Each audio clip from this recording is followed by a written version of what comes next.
Hi, everybody. Welcome back to another episode of the Autistic Voice Project. As always, I'm Matt Lowry in Kentucky, or roughly Kentucky, Kentucky-ish.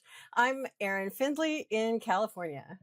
and today we are going to be talking about something that wasn't a thing until 1998, and then it was a thing, and then I thought we squashed it, and now it's back. For the record, It's like a vaccines cockroach. don't cause autism. Yeah. But there's been a kerfuffle again because of political machinations.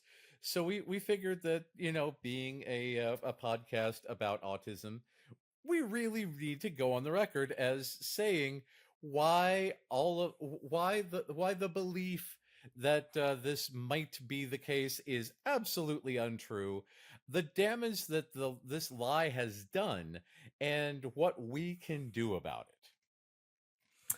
And Yeah. what do you think about all this? Oh my gosh. I wish I could say that it was totally out of the blue, out of left field that this is coming, but sadly it's par for the course Yeah, for this administration and its cabinet members and other yeah, people related to the power structures in the United States right now. yeah, Um, it's it's it's sheer fiction. Um, yeah, and no, fiction is too polite of a word. It's yeah, disinformation. yeah. And Unicorns cause autism would be fiction. This yeah, actively exactly. erodes Truth. truth like acid. Yeah. Yeah. Well, that's why I corrected myself because this is disinformation in its purest form. Like misinformation is I'm telling you something that's wrong, right? Disinformation is I'm giving you incorrect information for the purpose of misleading you, right? And for the purpose of manipulating you. Not just lies, but anti-facts that are Yeah. malicious and profit-driven. Yes, exactly. And so yeah, so this is disinformation. And we feel very strongly, I think I can speak for you on this, Yeah, that it is really important to come out very clearly to say vaccines do not cause autism. And that while autistic people may experience vaccine injuries, that's a different thing than the vaccine causing autism. yeah, We already yeah, had our nervous system before the vaccine injury happened. yeah, And the vaccine injury may cause a like increased inflammation, which would cause increased distress. And if you remember from previous podcast episodes, the DSM-5 characteristics for criteria for autism are not actually what autism is. It's autistic distress. yes, yes, So you'll see more quote unquote criteria matching by someone who is vaccine injured because they're in more distress, yeah. right? But But again, they're not the any more alternative autistic, the alternative is to die of measles or polio. which is And a bad plan. yeah. So, and this is okay. So the entire thing started with Andrew Wakefield in 1998. It's that recent. It's not even been around several. Oh, you've got Mexican Coke. Very nice. I do. Cheers. Sponsor of the show. Not Unofficially. regular Coke, Mexican Coke. Mexican But Coke. yes, It has to be Mexican Coke with the cane sugar because corn exactly. syrup is from the devil. Anyways, Yes. at least yeah, in my this household. is the thing. Andrew Wakefield from 1998, that recently, he was involved in a profit scheme to develop a brand new MMR vaccine. So he came up with a fake study of like 13 kids, handpicked these kids to say that they are autistic and had were vaccinated like most children are, especially in the UK where Andrew Wakefield was located, and was profit driven to create this complete fabrication to discredit the current MMR vaccine to sell his new vaccine. That's where this all came from. One guy, 13 kids, I think it ended up being like 10 kids because like a few were disqualified, and that was it. And then in the time since, he has been his medical license was revoked because he was massively unethical, did really, really bad science, created a whole bunch of lies that caused a whole bunch of people to die from not being vaccinated against stuff like measles, mumps, rubella, polio, all these things. And that insidious disinformation has spread to a lot of other people who spread this to like fear of COVID vaccines and fear of the HPV vaccine, all these other things that are genuinely helpful and prevent us from, succumbing to the natural world around us. It, he's caused a lot of misery and a lot of death. And the thing that kills me about this, metaphorically and literally, is that because he's equated autism with these the vaccines, he's made this false equivalency that autism is worse than death Right. because Right. because Right. Or again, permanent dismemberment, like yeah, with, it, or, permanent, loss of functioning limbs, like with polio. Like, yes, what the yes, heck, dude? yeah, it kills me, and it's horrifying because God, the one time when I was working in community mental health, this was maybe like 2010 or so, right? Mhm. uh I I sometimes don't realize that my dry sense of humor does not translate to people, right? I also sometimes don't realize that I'm being a massive asshole. This is so anyway, there was a person who was in our front office at a community mental health place. She was pregnant and she was talking about vaccines, right? And she was like, "Oh, I don't know if I should get the vaccine." And I was like, "Oh no, yeah, I don't know if I could ever get my kid vaccinated because, autism. Man, I can't imagine being autistic. Could you? Oh Matt, man, no vaccines ever." And Matt, I what the I look hell? back on this and I'm always under the opinion that people can tell when I'm joking, but I don't know. So I don't know. Again, it's one of those things because one time at a different location, somebody was talking about Autism Speaks, and I was like, oh yeah, they're great. All kinds of great stuff. Well, they do have some good stuff. And I was like, no, they do not. No, I was saying the opposite of what I mean in a humorous fashion. I needed to Hmm. clarify that, but because again, I have a very dry, I dare say, British sense of humor on this. I do. But Yeah. I need to That's why clarify I such have things. started verbally adding like hashtag sarcasm, um, Yes, to yes, be completely clear, because yes, because there are people who also fail to understand my humor as well. yeah, yeah, and this Weirdly. is why even though I like to, uh, I've told Erin that I'm a big fan of Stephen Colbert. I like to play a dummy. I like to say things the opposite of what I mean. But again, given a topic this important, we have to be straight about this Hmm. because I Well, don't want direct about anyone. it. We don't have to be straight, right? Because I'm Well, yeah, bi. yeah, yeah. You can be queer. It's okay. Yeah, Okay, cool. yeah, But yeah. we're going to be direct about it for sure. Yeah, exactly. Yeah. But yeah, that's the thing. We absolutely we need to get the information out there with no uh with no unintended consequences, with no misdirection. I need Right. people to know that this is something that is incredibly important, that these vaccines do, in fact, save lots of people's lives. And for people who do have fragile immune systems, a lot of autistic people do, there Hmm. are ways to get those vaccinations in safer ways through smaller doses at a time to not have as big an immune response. So you can still benefit from vaccinations and prevent stuff like long COVID. Autistic Right. people are very, very susceptible to long COVID. I was So just getting seeing something today that might also be due to some sort of, the long COVID susceptibility might also be linked to hypermobility yes, and the yes, hypermobility syndromes, yeah, which again, Like, there's lots of co-occurrence between autistic people, ADHD people, and having, the hypermobility syndrome, so EDS, POTS, and mast cell all seem to be linked together. And mhm, again, with the mast cell response, uh, uh, right. one of the things about EDS is that the connective tissue, there are mast cells in the connective tissue. So with EDS, if your mast cells start to rebel against you, your connective tissue is going to go wonky. And these things, when you have an immune response to a vaccine, it is possible for this to happen. But again, if you have a good immunologist who is knowledgeable about such things, they can vaccinate you in a safe way. Don't vaccinate yourself, let a professional do it.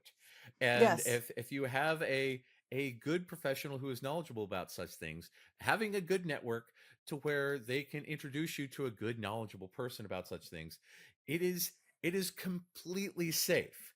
And there was stuff about thimerosal early on, a form of mercury. And again, yes, mercury, pure mercury is bad. Do it not is drink very bad for mercury. you. Do Don't not do it. drink mercury.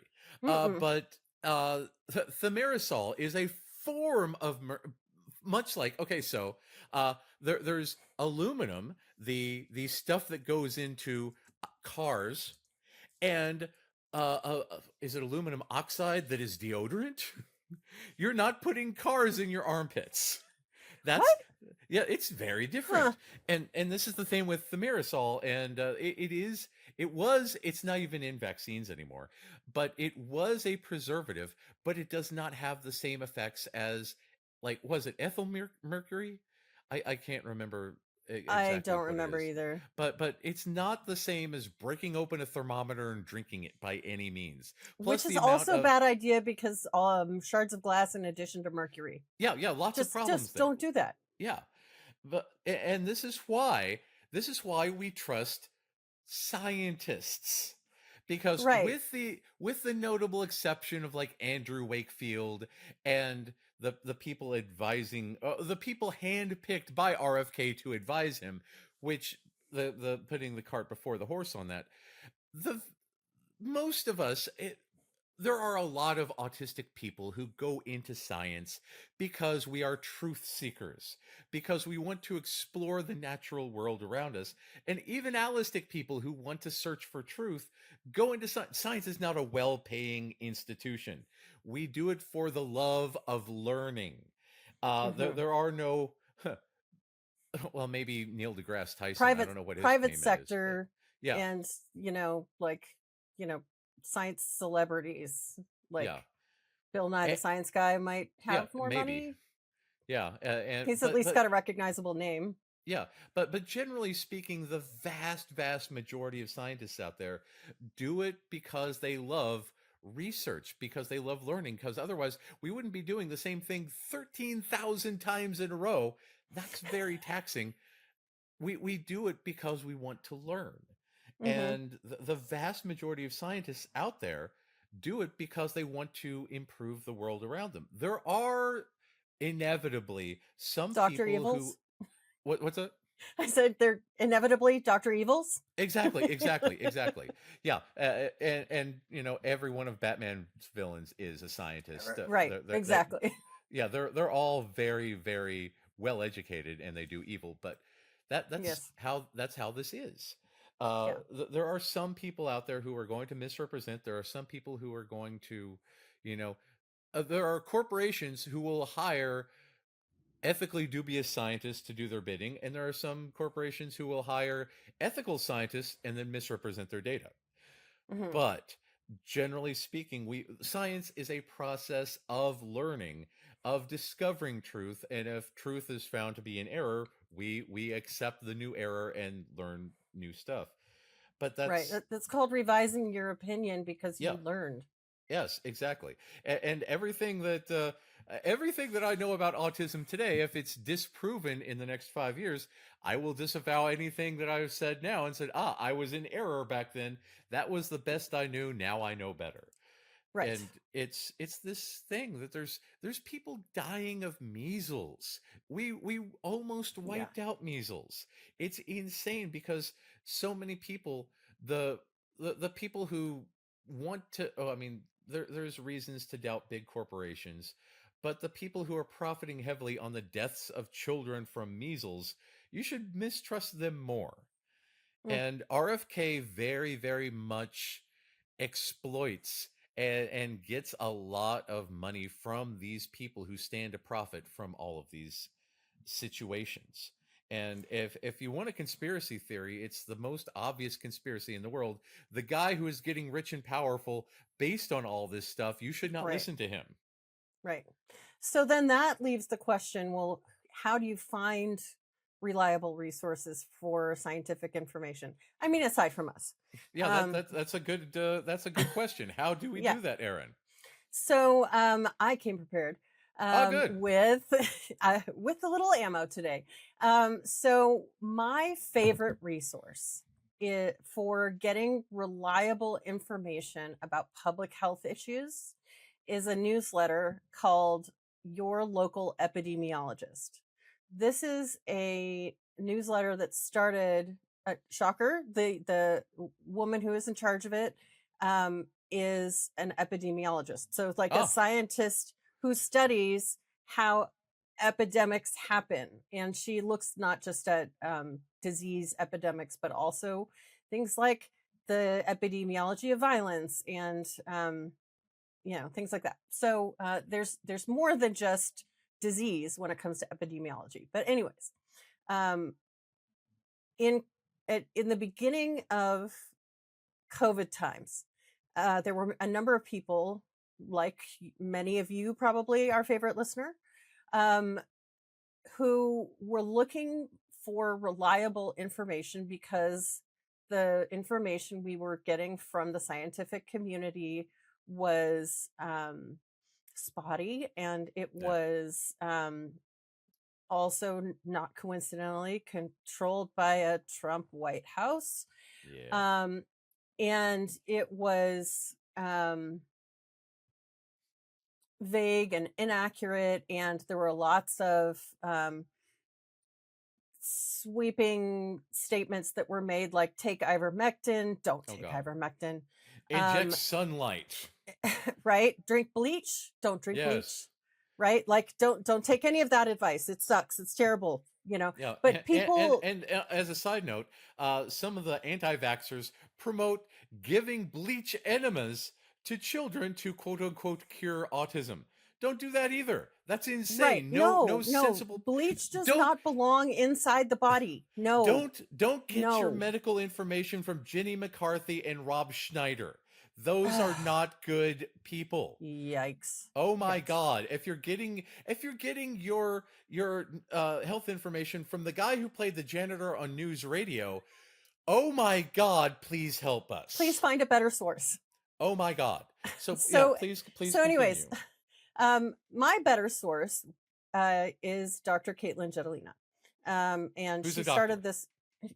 She is an epidemiologist. Yeah. And she's been writing this newsletter. It started out kind of like Heather Cox Richardson's newsletters.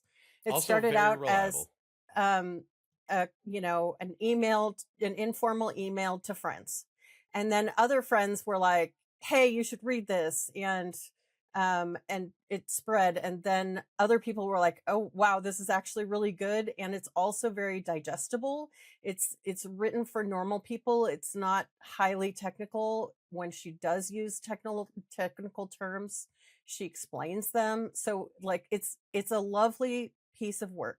She's available on Substack, yourlocalepidemiologist.com. We'll put the full link to this particular newsletter that I'm reading from in the show notes. And just to give you all an idea, so this was released literally this morning.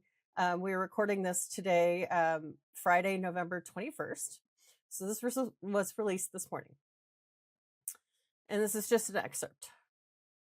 On Wednesday night, a directive from Health and Human Services forced the agency to publish scientifically false claims about vaccines and autism, claims the agency itself and scientists across the world have spent decades investigating, and study after study has shown no link. This wasn't a debate or a misunderstanding, and no new data was presented. This was political actors overriding science in a place where accuracy, integrity, credibility, transparency, and honesty literally saves lives. The damage doesn't stay neatly contained to one web page or one topic. When any part of the system is forced to publish something false, it immediately weakens the credibility and integrity of every other part that depends on shared trust. Hesitation, doubt, and confusion spread fast. Just yesterday, I was talking with colleagues responding to the infant botulism outbreak, and they asked, how do you ask the public to trust that science on infant formula when another part of the agency is being forced to publish false information? That's a great question.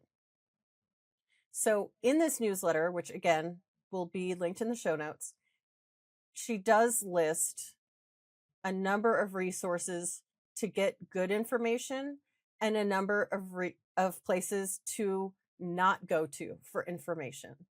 My like personal the choice, whitehouse.gov. yeah, she says literally, at this time, I suggest the general public avoid the CDC website. Yeah. Like, that's a quote. Yeah. If you do go to the CDC website, this is continuing the quote, avoid anything on vaccines, reproductive health, environmental science, or health equity. Yeah. So, so if you're looking for reliable information for the general public, I strongly recommend checking out Your Local Epidemiologist to, and this is not sponsored, like she doesn't know we're talking about this. Right? Yeah. Like I'm not getting paid. Our only sponsor is Mexican Coke. Mundo delicioso. Yeah, except for the fact that I bought these at Costco. So, so Mexican Coke, Coca-Cola, if you want to start, sponsoring our podcast, call us, we'll talk. But otherwise, this is a resource I've been using personally to help keep myself informed about COVID and then other health issues over time. Yeah. And to help keep my clients informed as well. And it's been a great resource. So I just want to put that pitch out there. The other thing too that I want to just add, and is a slight sidestep from the newsletter here that I'm talking about, is in the scientific community, when evidence or when something gets through, all of the peer review and all of the investigation, and then it is false or has been, partially faked or whatever, and that's found out, journals will issue retractions. Yeah. And Wakefield's study, the one that he put together to the Lancet, was the journal that published it, and they retracted that study because they acknowledged just how messed up it was. Yeah. And just how false it was. And it's not the only study, but it's pretty rare for that to happen. So it's noteworthy that not only was it wrong, it was so bad and wrong that they were like, nope. If you were in court, they would say, strike this from the record. Yeah. Pretend this never even happened, right? Yeah. Fun fact, on the old podcast, I made a whole episode about how cool Neil Gaiman was. I issued a retraction. Strike that from the record. Whoops. Whoopsie. Yeah, there's some problems with My that, bad.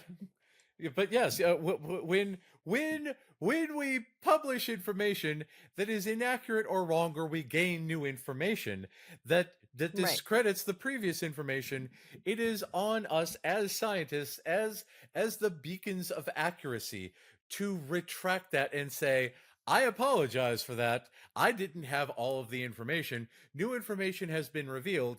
Neil Gaiman, not a great guy. I retract everything I said there. And the Right. same is And for the Lancet. the formal, just to be kind of clear for folks who might want to explore this or delve into it a little bit, if it's patently false, it'll get retracted. If it was something that was the best information they had at the time, um, and the methods and the way they got about, went about getting their data was the best that they had available at the time, then then future research builds on that Yeah, and yeah. sometimes demonstrates why that was the best they had at the time, but now we know better, because Yeah. that does happen. Measurements, capabilities change, and There were um, confounding variables in the study that were not that weren't accounted factored for. in, or whatever, Yeah, right? like you can say, oh yes, we didn't include any women in the study. Now we know better. But the previous study that was incorrect builds on the database, so you can build a Right. better study and continue evolving knowledge, as opposed to Wakefield, who was revealed to just be a scam. Right, right. Like if I did a study on kangaroos and then published it saying, well, all of these females that I looked at had blah blah blah patterns, and they ate more vegetables than their male counterparts, and I'm talking about kangaroos, but I'm acting as if it's humans, Yeah, right? That's just patently false, yeah, right? yeah, That would exactly. get retracted. Where if it's like, hey, okay, the at the time when they originally did this study in the 1940s, they thought that studying men would give insight into what happened with women. There are social reasons why that was the belief at the time. We know now that that's not true, that women have a whole, and people with uteruses and ovaries have a whole set of experiences hormonally that people without uteruses don't have, Confounding right? variables.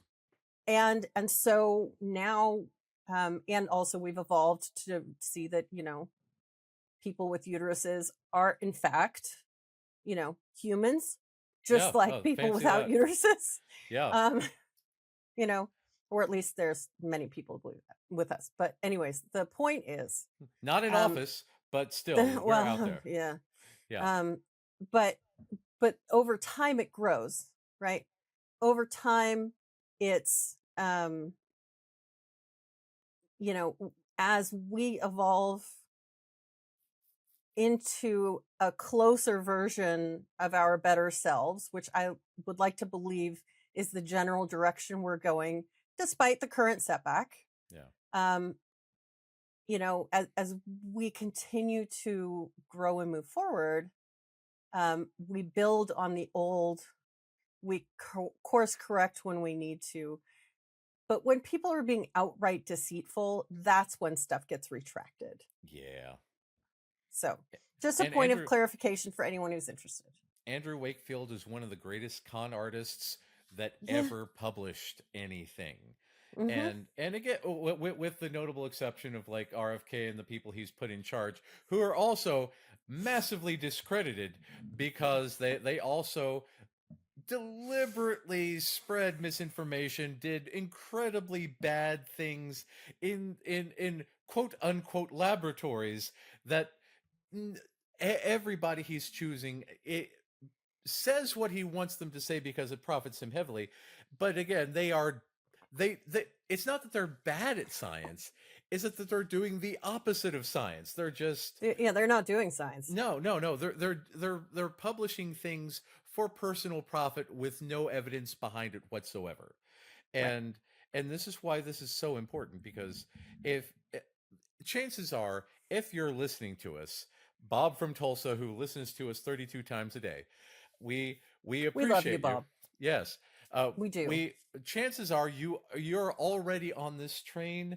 But if you want to send this to somebody who doesn't know as much as you do, because again, Hmm. if you're listening to us, you're clearly a well-informed and deliberately handsome listener.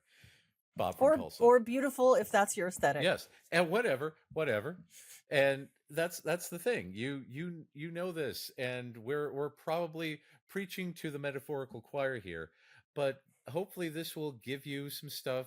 hopefully you'll be able to, send articles from your local epidemiologist to friends and family to because again, we know how we're going to do an episode about getting together for the holidays and dealing with racist Uncle Ted, because Hmm. we're approaching the gauntlet of holiday season. We're Hmm. recording this the week before Thanksgiving. Yep. Our next episode, we're going to record all of my horrible experiences with racists. But Ah, there's God, I hate we'll get into that next episode. But whenever you inevitably sit down to these people and they say vaccines cause autism, this will be your chance to say, no, here's why. Sit down, shut up, and feed your face full of turkey. Stop it, right. Uncle Ted. So, yes, we must fight for truth. We must fight for justice. We must fight for each other. And the best weapon for that is knowledge. That's Yes. the only way that we're going to stop the flood of all these toxic lies that dissolve Yeah. our society and dissolve us as human beings. Give me So, an uncomfortable truth any day oh over God, a yes. comfortable lie. Yeah, yeah. Uh, That's that's that's why I've got very few people in my life, but they're a good crop of weirdos. So it's it's one of those things. So we tend to be just as sensitive, except for Elon Musk, who has programmed Grok to say that he's literally the best in the universe at literally anything, which Oh, ends did in you know that hilarity. he's a professional street fighter? I, I, According to I, Grok, I, anyways, I just know that according to Grok, if there was a shit eating contest, Elon Musk he would would win. be the best shit eater in the cosmos. Mm-hmm. So Mm-hmm. yeah, He's also the most handsome man, and it's a crime that he hasn't won. What is it? The Times best or the People's Best Looking Man of the Year or yeah, something. yeah, the sexiest man alive. Sexiest man alive. Thank you. Yeah, yeah. Well, he's I'm not barely I'm alive. not a pop culture person, so but No, I no. know that It's happens. well, it's the same reason Trump hasn't won the Nobel Prize for mysterious reasons because reasons. Well, It's it's because clearly all bias. Hashtag yeah, sarcasm. yes, exactly. Yeah, yeah. We're back into sarcasm, everyone, because it's we've got the hard stuff taken care of. We can Yeah. get back into the fun stuff because the world is insane and terrible. But Hmm. tune in for our next episode, and we will talk all about how to deal with the holidays with your terrible, terrible racist relatives. We'll see you next time. Have a good All one. right. Bye, everyone.